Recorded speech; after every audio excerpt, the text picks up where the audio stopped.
As many of you know by now, on Monday, February 13th, there was a mass shooting that happened on the campus of Michigan State University that claimed the lives of 3 people, and I believe the third person was indeed the shooter. So I believe 2 people were killed. The third person that was killed was the shooter by his own hands, and there were 5 others who were injured. And usually when it comes to stories like this, I always like to wait until I get the identity of the person before I actually do a video on them. Well, now we have the identity of the person who did it.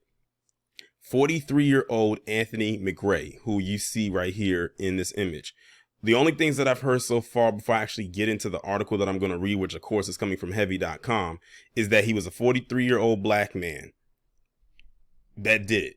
3 people were killed, 5 were injured, and it happened on this campus of Michigan State University. And they kept floating around this image of a person walking into a building, and they had a hoodie on or a hat on and their face covered with a mask and, some other clothing items. Their hands weren't covered. That's how they were able to identify that this guy definitely had some melanin in him. But now they have his name and his image out there. So let's go ahead and get into it. Anthony McRae was the 43-year-old suspect from Lansing, Michigan, who was accused of shooting 8 people on the campus of Michigan State University, killing 3 of them. So the third one was not including him.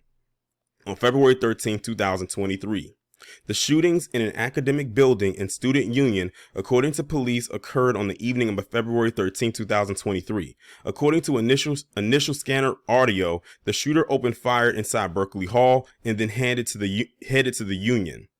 People died in both locations, according to Interim Deputy Chief Chris Rosman, who spoke in an early morning news conference. Police wrote on Twitter that 3 victims died and 5 were hospitalized. Rosman said in a news conference that the surviving victims are all in critical conditions, but he declined to say whether the victims were students. According to scanner audio, a person matching the suspect's description shot himself after authorities made contact with him. In a press conference, Rosman confirmed that the suspect was dead and likely died of a self-inflicted gunshot wound after authorities contacted him off campus. The suspect, who also went by the name Anthony D. McRae and Anthony Dwayne McCrae, died in the city of Lansing, Rosman said. He had multiple magazines and a second gun in the backpack, according to scanner audio, and died of a gunshot wound to the head. It is confirmed that he is deceased. This truly has been a nightmare that we are all living tonight, Rosman said. He said police are relieved that they no longer have an active threat to the campus. According to Rosman, police believe the suspect acted alone. So now we're going to go ahead and get into the 5 facts. And let me describe to you the picture that was floating around before we finally got this image. He has on a baseball cap. It's like a blue top with a brown looking rim. He has on looks like a jean jacket with a collar. He looks like he has on maybe some dark colored cargo pants, some red shoes, and his face is kind of covered, but his hands aren't. So he's not wearing gloves. I think that's how they were able to determine that, like I said, that this was indeed, if not a black man, definitely one who has some deep melanin. But the first fact reads, police say Anthony McRae does not appear to be affiliated with the campus or university, and they do not know a motive. If they can't find any kind of note that he left, they most likely won't get a motive. But I would be kind of interested in what would make him go to this school, though, and make him do what he did. According to Rosman's news conference, police have found no ties between the suspect and the university, and they don't know why he came to campus to commit the shootings. Authorities set up a perimeter around 128 East Howe, an address in Lansing that traces to McCrae's father. An officer said on the scanner that an elderly man lived at the home, and the officer had been there for the week before, although it's not clear why. We are unsure of any affiliation the suspect had to the university, Rosman said. Jin Du told the state news that he was sitting in class when the shots rang out. From the back of the room, he saw a classmate get shot. 6 or 7 times, he told the state news. He told the news site that he escaped through a window after seeing a man with a mask. In the later news conference, Rosman said that authorities are still investigating what type of gun the suspect used. He did not know whether the suspect had a bag or anything else on him. 2 people died at Berkeley Hall. 1 person died at the Union. Rosman did not know where the 5 wounded people were shot. He said authorities had not received any threats in recent days. Rosman said many students escaped because they follow university alerts instructing them to run, hide, and fight. We have absolutely no information right now on the motive, Rosman said. He said hundreds of law enforcement officers responded to active shooting. Rosman said the scene where the suspect was found was being considered a crime scene. He said authorities could not share personal information on any victims at that point. Property records indicate that McCrae lived with his father, Michael McCrae. Many students posted on Facebook that they were hiding on campus. For everyone calling and texting my phone, I have to stay quiet so I cannot answer. But yes, I am currently safe and okay. I am hiding so I cannot answer the phone or make noise. Love you all. They put a heart emoji. We'll keep you posted. One student wrote on Facebook.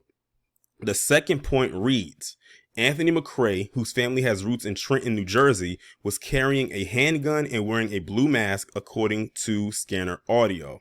A 2020 obituary for the suspect's mother, Linda McCrae, says the family has roots in Trenton, New Jersey. She gave her life to Christ at an early age, the obit said. She enjoyed worshiping and talking about the Lord. She belonged to a Baptist church in Lansing, Michigan, worked at General Motors, and married Michael A. McRae in 1976. The obituary also said that she had 3 children, including Anthony D. McRae of Michigan. Dispatchers gave a suspect description on the scanner. An officer described the shooter as possibly a black male wearing a mask carrying a handgun who was last seen on foot toward the Union. They also said that he was headed to the Union cafeteria at one point and was wearing a blue mask. Rosman said in a news conference that there were 2 shooting scenes at Berkeley Hall and the Student Union. The shooting reports broke out at 8:18 p.m., he said. He described the shooter as a black male wearing red shoes, a jean jacket, and a ball cap. According to initial scanner audio, the shooting reports focus on 2 classrooms. The third point reads, on Facebook, Anthony McCrae shared a Bible verse that reads, "Nothing will harm you." On Facebook, McCrae's cover photo was a Bible verse of Luke 10:19. It reads, "I have given you authority to trample on snakes and scorpions and to overcome all the power of the enemy. Nothing will harm you." The page was deleted by Facebook, but it was archived. The archived version says that McCrae was from Trenton, New Jersey and lived in Lansing. Screenshots show him holding a cross. A Google cache of his Facebook page reads, "Hi, my name is Anthony McCrae. I'm a hermit, not for religious discipline. When Americans look at you, they just want to see how cool you are, and if you show any." Dispatch audio described the carnage. One victim was shot in the head, dispatch audio said. One patient was DOA, according to a police officer speaking on the scanner. Shooters in the hallway right now, according to an officer's report on the scanner. The initial reports from MSU police and public safety said shots were fired. MSU alert, there have been shots fired near Berkeley Hall on the East Lansing campus. Police secure in place immediately. Police are active on the scene. More information to follow. Michigan University State Police wrote on Twitter on the evening of February 13, 2023. There is another reported shooting at IM East. Police are responding. There are multiple reported injuries. Media staging area is currently being determined, police subsequently wrote. Update, IM East is being secured. It appears there is only one suspect at this time. The fourth point reads, Anthony McCrae has a previous weapons charge in Michigan courts. Online court records in Michigan show that McCrae had a carrying a concealed weapon charge in 2019. The case's disposition is not clear. He also had a couple of traffic matters. In the initial scanner reports available on Broadcastify, officers described getting a victim to a stairwell. Students were barricaded in rooms and exiting through windows, the dispatch audio indicated.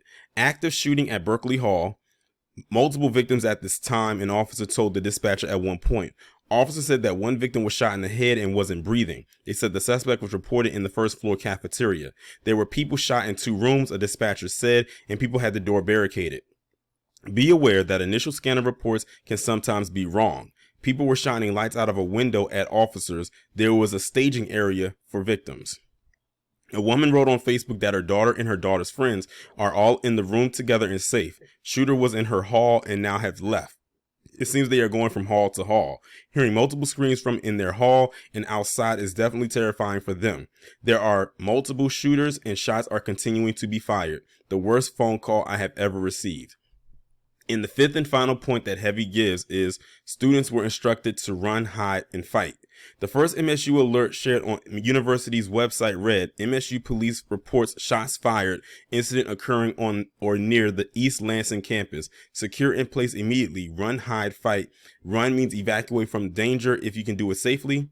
Hide means to secure in place, and fight means protect yourself if no other option. The alert was issued at 8:31 p.m. Eastern Time, the page says. MSU's page containing updated alerts can be found here, and they put a link there.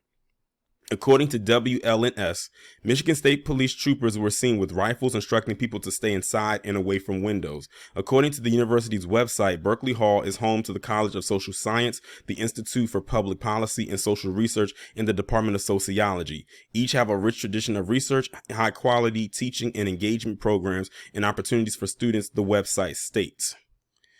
Wow, so that's very, very interesting right there.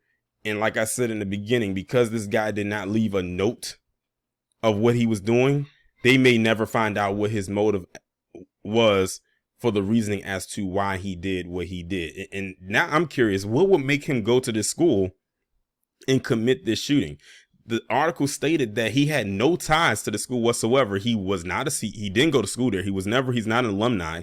He didn't work there as a professor or any type of admin role, and he just maybe quit or got fired, and maybe this is a way of taking revenge. But it sounds to me like most of his victims were students. These were not, as far as I know, teachers or faculty members. So it makes you wonder what made him choose this school to go after. And they said he was going from hall to hall, just firing off to whoever he could fire at and hit. So it doesn't sound like it was a targeted thing as far as the victims go, but he specifically chose that school for a reason. But now, because he's dead, and like I say, dead men don't talk, we may never know his reasoning as to why he did what he did. So it's going to be all up in the air with a bunch of speculation as to why he did what he did, or what triggered him to go off the way that he did to make him do that. And I also thought it was very interesting about, the post that he had on Facebook with the Bible verses and everything like that. I noticed that a lot of people who tend to commit these kind of acts sometimes are either very religious or they are the complete opposite of it. And it appears to me that this guy knew what he was about to do, and it was very cryptic. And I notice when a lot of people sometimes get ready to do something, they'll post something cryptic on social media, no matter what the platform is, before they actually carry out the act. And that's usually the last thing that they do, because a lot of them have planted in their own head, they may not survive this. They know they ain't, and if they do, and they most likely ain't going back home. So this is like their last will and testament, so to speak, before they either leave this world or their freedom goes bye-bye. And in his case, it was the former, because he took himself out. I guess he felt like he fulfilled his mission or his conquest, if you want to call it that. But hopefully they are able to find a motive as to why he did it. But if they don't, we'll know why, because he's no longer here. He took himself out. I don't know if he felt like he did a good or a bad deed, but it's very weird to me. Like I said, he has no ties to the school whatsoever, which means he most likely didn't. I don't want to say he didn't know anybody there, but I feel like if he did, like a family member, what would make him go and try to terrorize a school where his family would be at, unless he had bad blood with that family or some case or the other. But the fact that he had no ties to the school whatsoever, didn't go to school there, didn't work there, I guess he just felt like that was the perfect place to do it. But all in all, it's still a messed up situation. RIP to all of the victims, and hopefully the ones who are in the hospital can recover, because they said they're in critical condition. So that means there's a possibility they could die. But yeah, it's creepy out here, y'all. This is like, I don't know how many mass shootings this will count as in the first quarter of 2023, because we had the ones in California in Half Moon Bay and Monterey Park that literally happened back to back, and I'm sure there were some others that happened that went unreported, and now you have this one. And the crazy part about it is, as optimistic as I want to be, I'm sure there's probably going to be some more that are going to happen before this year is out.